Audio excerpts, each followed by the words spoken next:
we're going to talk a little bit about prayer. तो आज दोपहर के समय में हम थोड़ी बहुत बातचीत करेंगे प्रार्थना के बारे में। Over the last several Sundays, we've been talking about the pursuit of God's presence. पिछले कुछ बाकी हफ्तों में हम परमेश्वर की उपस्थिति का पीछा करना इसके बारे में बात कर रहे थे। Different ways that through which we pursue the presence of God. अलग-अलग तरीके जिसके द्वारा हम परमेश्वर की उपस्थिति का पीछा कर सकते हैं। We talked about stillness, being still in God's presence. हमने इस बारे में बात की कि परमेश्वर की उपस्थिति में शांत रहना। We had spoken about meditation in God's word. परमेश्वर के वचन पर मनन करने के बारे में बात की। We also spoke about personal worship. और हम व्यक्तिगत आराधना के बारे में भी हमने बात की। Today we talk about the fourth way in which we pursue the presence of God, and that is through prayer. और आज हम एक चौथे तरीके के बारे में बात करेंगे जिसके द्वारा हम परमेश्वर की उपस्थिति का पीछा करते हैं, वो है प्रार्थना। And we are specifically talking about time alone with God. और विशेष रूप से इस बारे में बात कर रहे हैं कि हमारा जो समय है वो अकेला का समय परमेश्वर के साथ। We believe in collective prayer and praying together as a group. और समूह में होने वाली प्रार्थनाओं में भी हम विश्वास करते हैं। But what we're going to talk about for a few minutes this afternoon is time alone with God. लेकिन आज दोपहर के समय में हम कुछ समय इस बारे में बात करेंगे कि जो हमारा अकेले का समय है उस बारे में। And I want to bring our attention to 5 things that happen to us when we spend time alone with God. तो हम हमारा ध्यान आज उन 5 चीज़ों पे लेके आने वाले हैं जो होती हैं जब हम परमेश्वर के साथ अकेले में समय बिताते हैं। When you go into your prayer room or wherever you pray and you are alone with God, what happens? जहाँ पे भी आप होते हैं, जैसे आप प्रार्थना करते हैं, तो जब आप उस कमरे में जाते हैं, परमेश्वर के साथ अकेले प्रार्थना कर रहे होते हैं, तो क्या होता है? First of all, we must understand that we are content in His presence. तो पहली चीज है हमें ये समझना चाहिए कि उसकी उपस्थिति में हम संतुष्ट होते हैं। There's something that we long for in our spirit, in our hearts. और ऐसा कुछ है जो हमारे हृदय में, हमारी आत्मा में, जिसके लिए हम तड़पते हैं, Which nothing else can satisfy. जो बाकी और चीजें हमें उससे संतुष्ट नहीं कर सकती। It's only satisfied as we spend time in God's presence. वो केवल तभी संतुष्ट हो सकता है जब हम परमेश्वर की उपस्थिति में समय बिताते हैं। In fact, when we don't spend time in His presence, you feel some restlessness inside you. और बात है कि जब हम समय नहीं बिताते परमेश्वर की उपस्थिति में तो हम कुछ बेचैनी महसूस करते अपने हृदय में। Something is missing. कुछ जैसे कि गुम हो रहा है। And that restlessness, that holy dissatisfaction can only be satisfied when we spend time with God. तो वही जो बेचैनी होती है और जो पवित्र असंतुष्टि होती है वो तभी आ सकती है हमारे अंदर, वो तभी संतुष्ट हो सकती है जब हम परमेश्वर के साथ समय बिताते हैं। Look at what the psalmist said in Psalm 27 verses 4 and 8. तो आइए देखिए भजनकार क्या कहता है। भजन संहिता 27 अध्याय उसके 4 और 8वें वचन में, एक वर मैंने यहोवा से मांगा है, उसी के यत्न में लगा रहूंगा कि मैं जीवन भर यहोवा के भवन में रहने पाऊं, जिससे यहोवा की मनोहरता पर दृष्टि लगाई रहूं और उसके मंदिर में ध्यान किया करूं। तूने कहा है मेरे दर्शन के खोजी हो, इसीलिए मेरा मन तुझसे कहता है, हे यहोवा तेरे दर्शन का मैं खोजी रहूंगा। So the psalmist is saying, there's one thing I desired from God. I want to be in His dwelling place. तो जो भजनकार है वो कह रहा है कि एक चीज जो है मैं यहोवा से मांगा हूँ, एक वर मैंने मांगा है कि मैं उसके भवन में जीवन भर रहना चाहता हूँ। Obviously, practically he's not going to be sitting in the temple 24/7. तो जाहिर सी बात है वो व्यवहारिक रूप से उस मंदिर में पूरे 24 घंटे नहीं बैठने वाला है, Because he has to go about his daily work. क्योंकि उसके जो रोज के कार्य होते हैं वो भी उसे करने होते हैं। But he's talking about the desire for God's presence. लेकिन वो उस इच्छा के बारे में बात कर रहा है जो परमेश्वर की उपस्थिति के बारे में है। And he says, that's what I want. I want to gaze upon the presence of God, upon His face. तो वही कहता है कि मैं यही चाहता हूँ कि मैं परमेश्वर की उपस्थिति पे ध्यान लगाए रहना चाहता हूँ, वहाँ निहारना चाहता हूँ। And notice what he says in verse 8.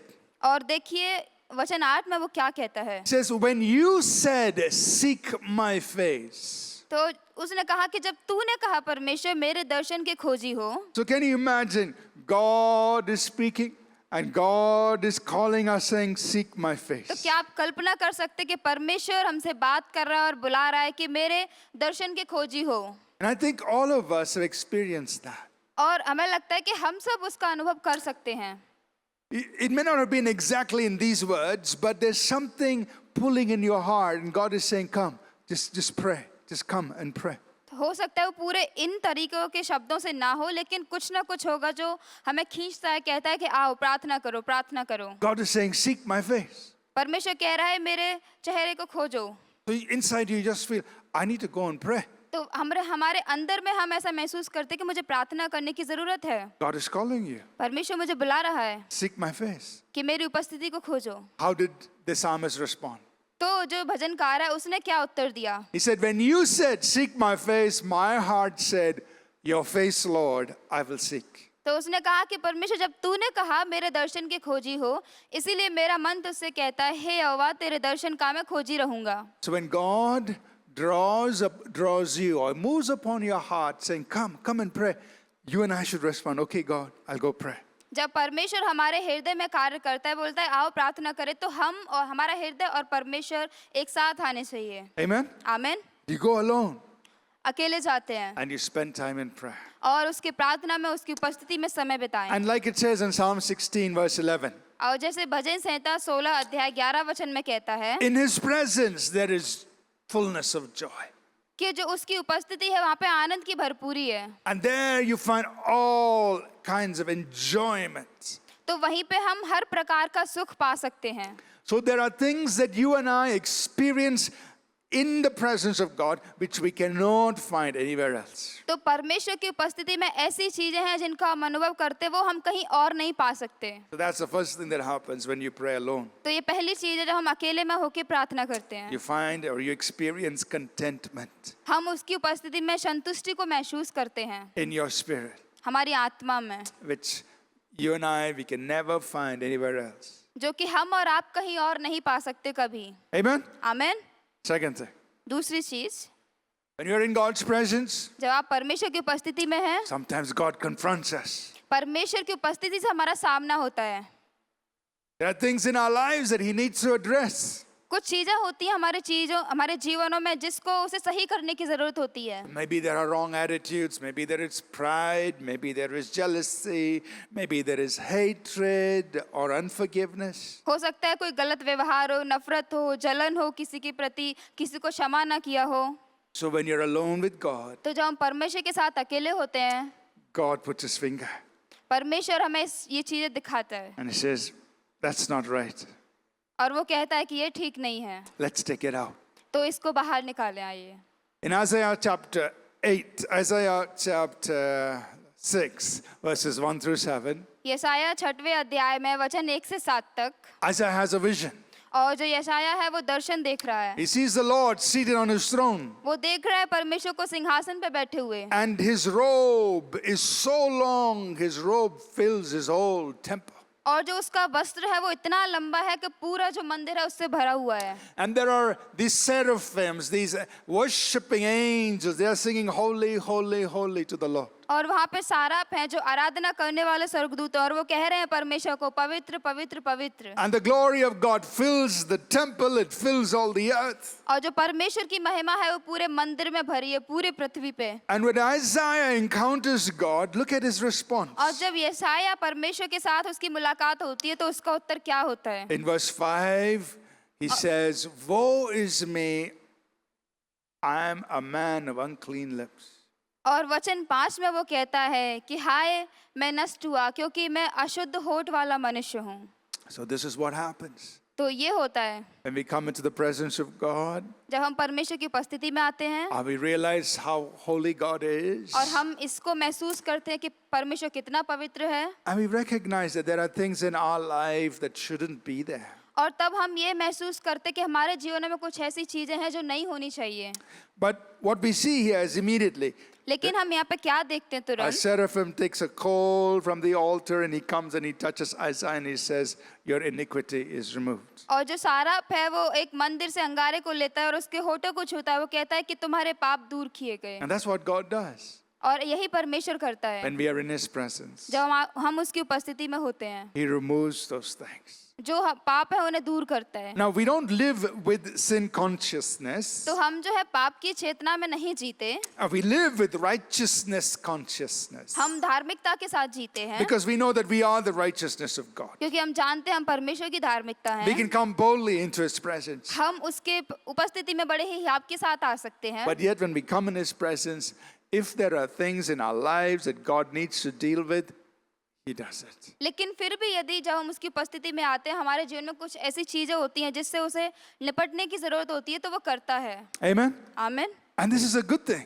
और ये अच्छी चीज है। It's good that God shines his light into our hearts so that he exposes whatever is dark, whatever is wrong. और ये अच्छी चीज है कि परमेश्वर जो अपना प्रकाश हमारे जीवन में चमकाता है, जिससे कि जो कुछ भी नहीं होना चाहिए वो दिखता है वहाँ पे। And it's good for us to pray like how the psalmist prayed in Psalm 139 verses 23 and 24. और हमारे लिए अच्छी बात है ऐसे प्रार्थना करना, जैसे भजनकार 139 वचन 23 और 24 में करता है। The psalmist prayed, और ये प्रार्थना करता है, हे परमेश्वर, मुझे जांच कर जान ले, मुझे परख कर मेरी चिंताओं को ले और देख कि मुझ में कोई बुरी चाल है कि नहीं, और अनंत के मार्ग में मेरी अगुवाई कर।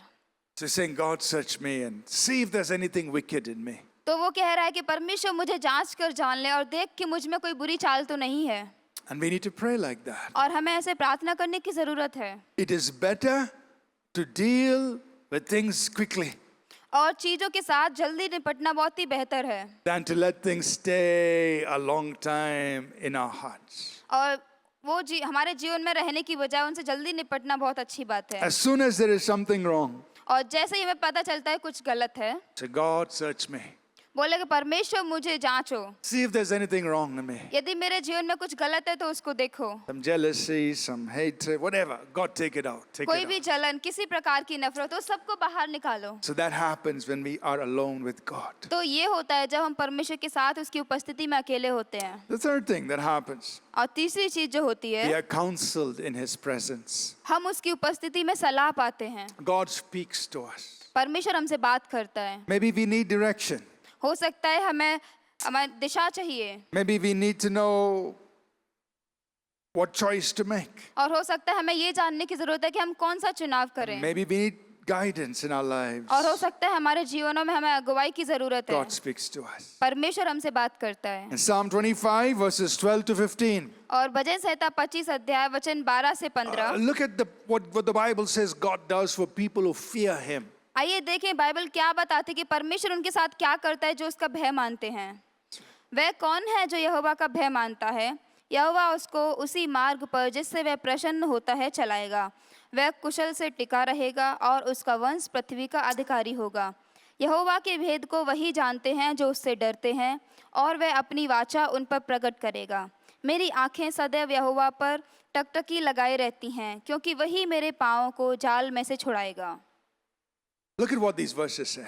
तो आइए देखिए ये वचन क्या कहते हैं। Because you're a person who fears God, क्योंकि आप जो है यहोवा को भय मानने वाले व्यक्ति हैं, God will teach you on the way you should choose. परमेश्वर आपको वो मार्ग सिखाएगा जिस पे आपको चलना चाहिए। And when God teaches you, next verse, he says, you will dwell in prosperity.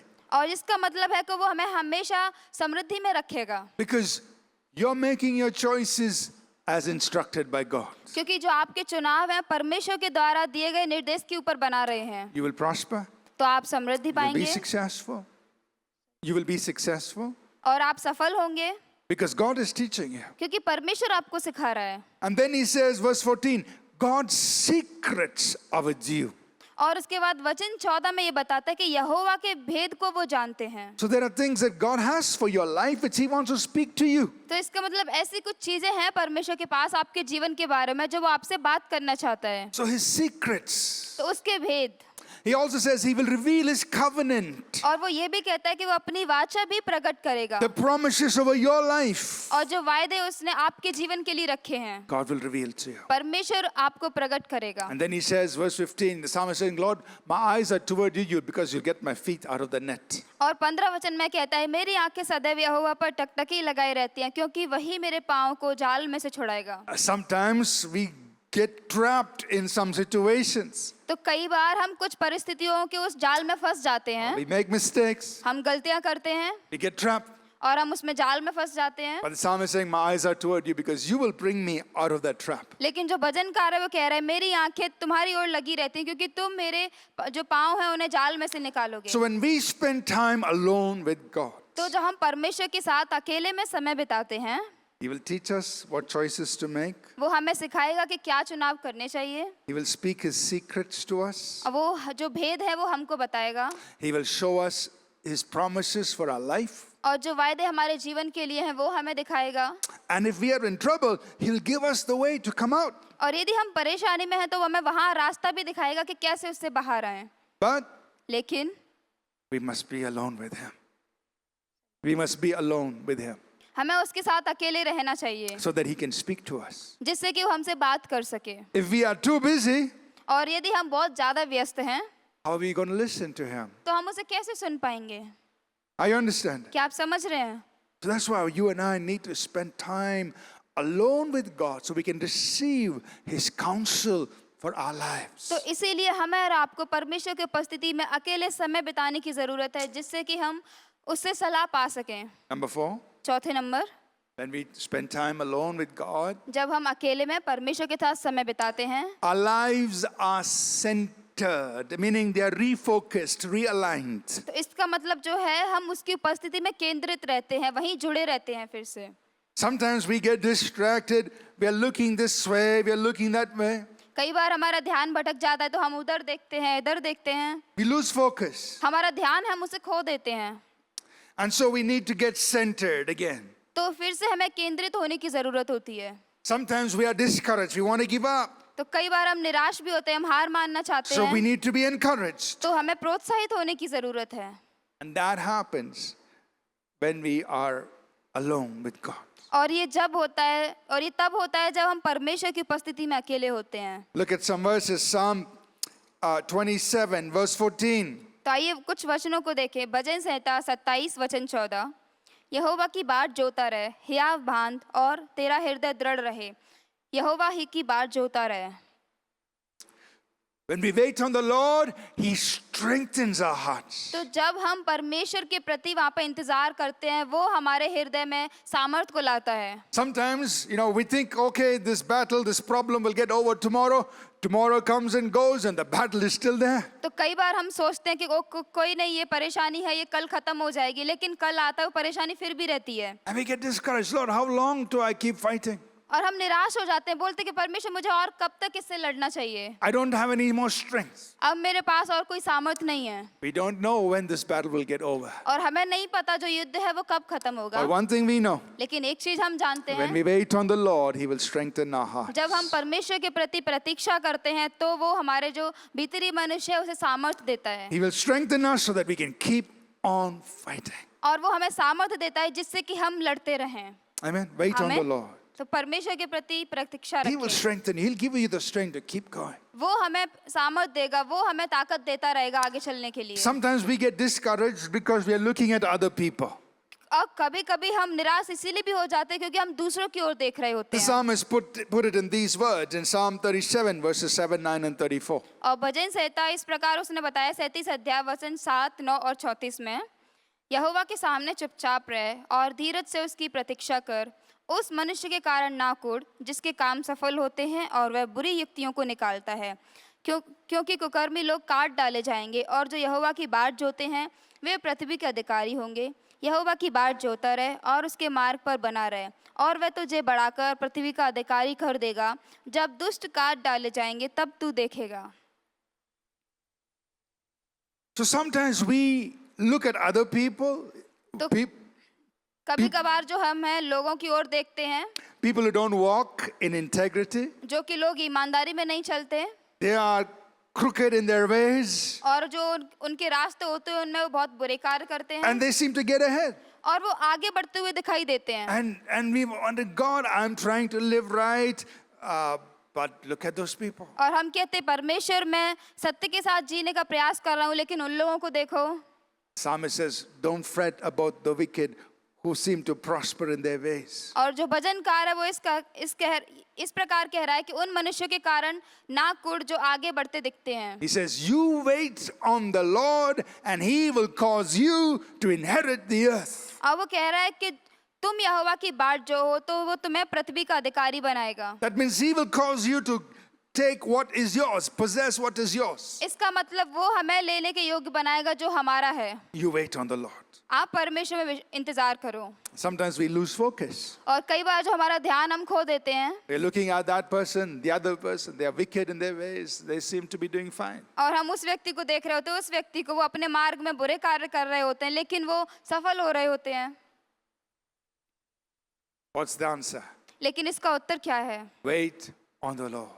परमेश्वर के प्रति प्रतीक्षा करो। Go be alone with God. परमेश्वर के साथ अकेले में रहो।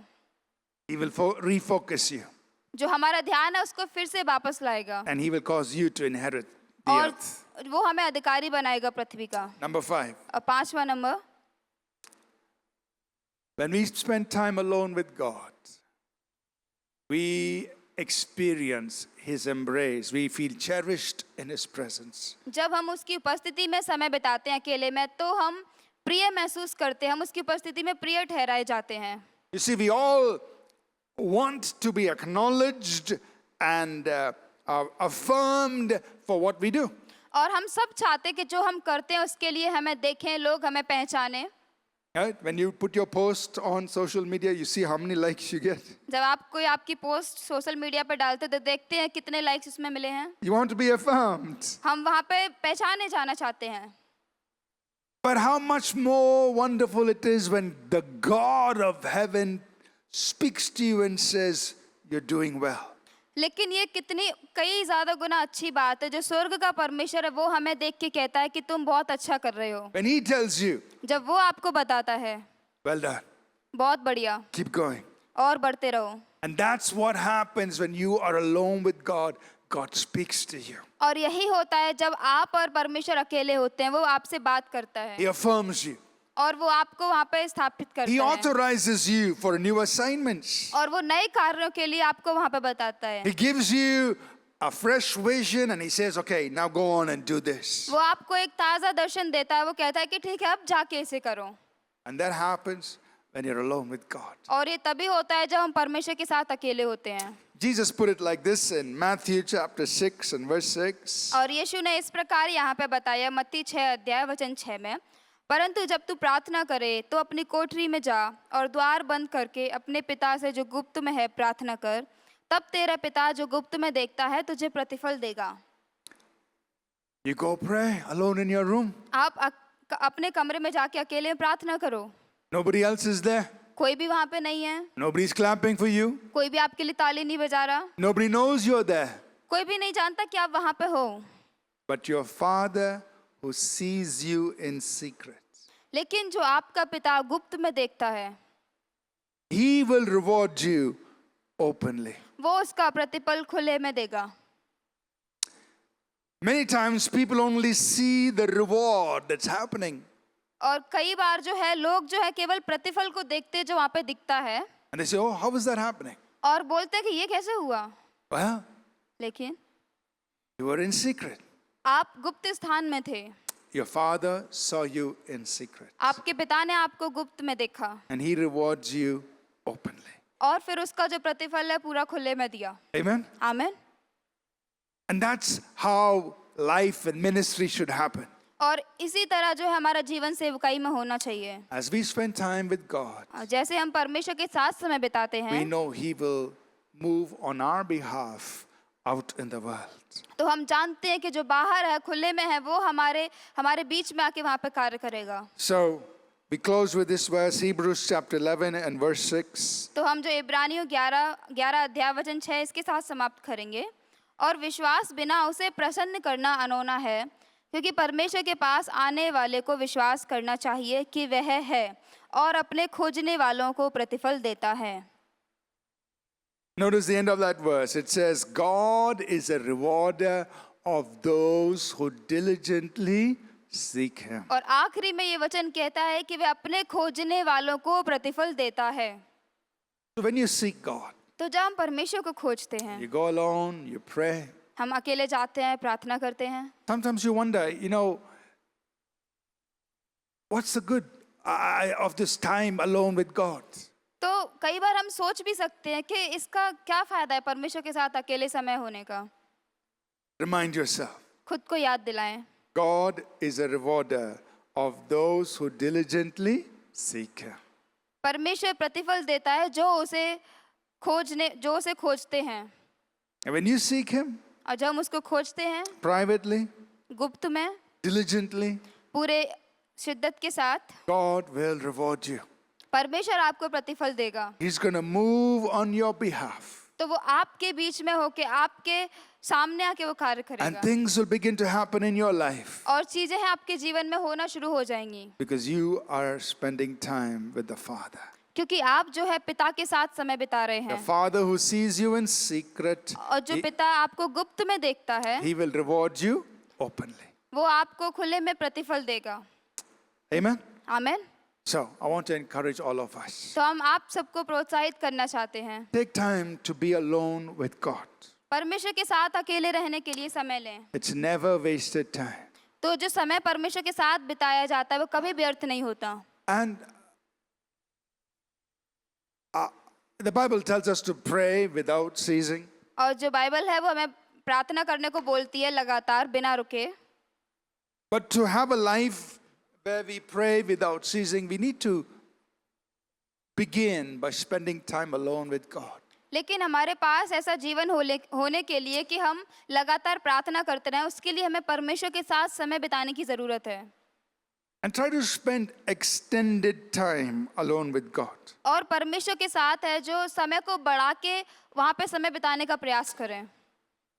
You see, if there was any person on this earth who never needed to pray, it would have been the Lord Jesus. और हम देखते हैं कि यदि पृथ्वी पे कोई ऐसा व्यक्ति था जिसको प्रार्थना की कभी ज़रूरत नहीं थी, तो वो था केवल यीशु मसीह। But in the life of Jesus, we see that He took time to pray for long hours. लेकिन हम यीशु मसीह के जीवन में देखते हैं वो समय लेते थे लंबे लंबे समय के घंटों के लिए, और वो प्रार्थना करते थे।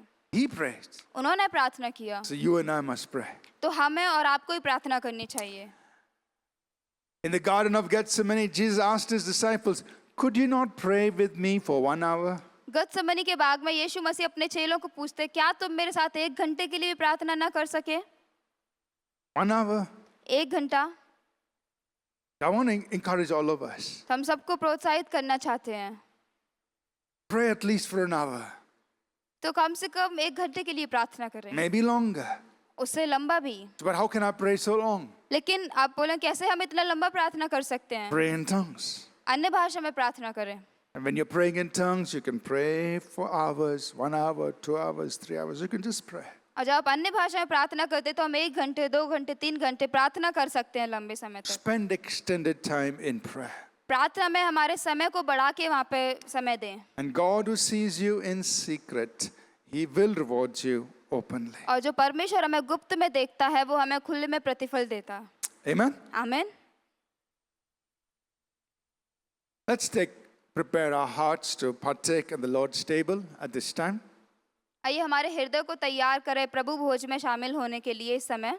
If you are a believer, you love the Lord Jesus, यदि आप विश्वासी हैं और यीशु मसीह को प्रेम करते हैं and you understand what this means, you're welcome to partake in the Lord's table with us. और आप समझते हैं कि इसका मतलब क्या है, तो आपका स्वागत करते हैं हमारे साथ प्रभु भोज में शामिल होने के लिए। If you need to have the elements served, just keep your hand so our ushers will come and serve you. तो यदि आपको ये सामग्री चाहिए तो आप हाथ उठा के आप बता सकते हैं जिससे कि हमारे भाई बहन आपको दे सकें। We'll just wait till everybody is served and then we will pray and partake together. तो हम इंतज़ार करेंगे जब तक सबको मिलता है, उसके बाद हम एक साथ इसमें भागीदार होंगे।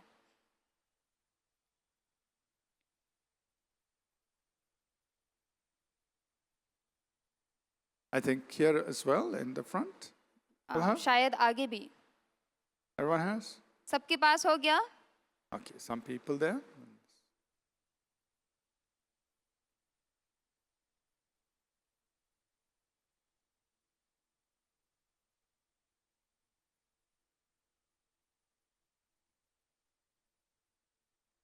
All right.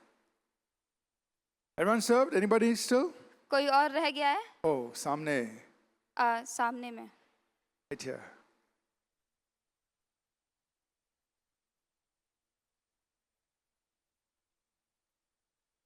Okay. Everyone is served. Fine, let's pray and then we will partake. तो आइए प्रार्थना करें, उसके बाद हम इसमें भाग लेंगे. Father, in Jesus' name, we sanctify the simple elements of wafer and juice. पिता यीशु के नाम में हम ये साधारण सामग्री को पवित्र करते हैं, इस जूस को और ये रोटी को. We thank you for what Jesus did for us on the cross. हम धन्यवाद करते हैं उसके लिए जो यीशु ने हमारे लिए क्रूस पे किया. We thank you for his blood that cleanses us from all sin. हम उनके लहू के लिए धन्यवाद करते हैं जो हमें हमारे सारे पापों से शुद्ध करते हैं. Thank you that he bore our sicknesses so that by his stripes we are healed. और धन्यवाद करते हैं कि उन्होंने हमारी बीमारियों को ले लिया और उनके कोड़े खाने से हम चंगे हुए. Thank you that he became a curse for us so that the blessing of Abraham might be on us. और धन्यवाद करते वो हमारे लिए श्राप बन गए जिससे कि अब्राहम की आशीषें हमारे ऊपर आ सके. And Father, even as we eat this bread and drink this cup, let the Holy Spirit minister to us the full blessings of the cross of Jesus Christ. और पिता जैसे हम इस रोटी को खाते और इस कप में से पीते तो पिता आपके पवित्र आत्मा जो क्रूस की आशीषें से हैं वो हम सब के अंदर उनकी सेवकाई करें. The Lord Jesus said, "Take, eat, this is my body that is given for you. Do this in remembrance of me." प्रभु यीशु ने कहा, लो इसे खाओ, ये मेरी देह है जो तुम्हारे लिए है, मेरे स्मरण के लिए यही किया करो. Let's partake of the bread together, please. तो आइए इस रोटी में एक साथ भागी हों.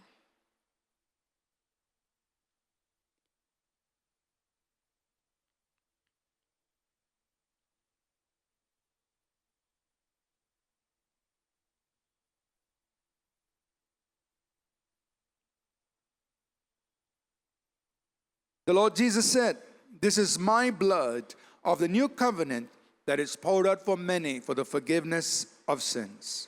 प्रभु यीशु ने कहा, वाचा का यह मेरा वह लहू है जो बहुतों के पापों की क्षमा के लिए बहाया गया, मेरे स्मरण के लिए यही किया करो. Let's partake of the cup together, knowing what the blood of Jesus has done for us. आइए इस कप में एक साथ भाग लें, ये जानते हुए कि यीशु मसीह ने हमारे लिए क्या कर दिया है. Let's partake together, please. आइए एक साथ भाग लें.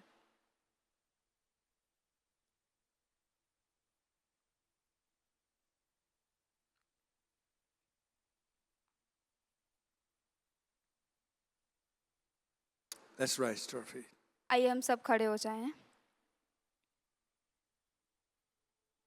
Father, in Jesus' name, we declare the power of the cross in each of our lives. पिता यीशु के नाम में हम क्रूस की सामर्थ को हर एक के जीवन में घोषित करते हैं. We declare that in our coming in and in our going out, we are covered by your blood covenant. हम ये घोषणा करते हैं कि हमारे आने में और हमारे जाने में हम आपकी लहू की वाचा के द्वारा उसमें छिपाए गए हैं. And Father, even today, according to the word we've heard, और परमेश्वर आज वचन के अनुसार भी जैसे हमने सुना, anoint each of us afresh with the spirit of grace and prayer. परमेश्वर हमें अनुग्रह के आत्मा के साथ आशीषित करे हम सबको. Anoint us with the spirit of prayer. और परमेश्वर हमें जो प्रार्थना का आत्मा है उसके साथ अभिषेक करें. For those of us, oh God, who may have struggled with prayer, today let us experience a change. और परमेश्वर जो कोई भी प्रार्थना के लिए उन्होंने संघर्ष किया हो तो आज उनके जीवन में बदलाव हो. Let the Holy Spirit empower us to pray. आज पवित्र आत्मा उन्हें प्रार्थना करने के लिए सामर्थ करे. For those of us who have never taken time alone in prayer, may the Holy Spirit help us to do that. और जो हम में से यदि किसी ने कभी समय नहीं लिया प्रार्थना करने के लिए, तो पवित्र आत्मा हमें मदद करे ऐसा करने के लिए। May we experience the joy of being alone with you in prayer. और परमेश्वर जो आनंद आपके साथ अकेले रहने में प्रार्थना करते समय, उसको हम महसूस कर सकें। Make us all, Lord, strong and mighty in prayer. परमेश्वर हमें प्रार्थना में आप सामर्थ्य बनाएं, ताकतवर बनाएं। We thank you, O God. हम धन्यवाद करते हैं परमेश्वर। The grace of our Lord Jesus Christ, the love of God, our Heavenly Father, and the sweet fellowship of His Holy Spirit continue with each of us always. हमारे प्रभु यीशु मसीह का अनुग्रह, स्वर्गीय परमेश्वर पिता का प्रेम और पवित्र आत्मा की मधुर सहभागिता हम सबके साथ सदा होती रहे। In Jesus' name. यीशु के नाम में Amen. आमीन।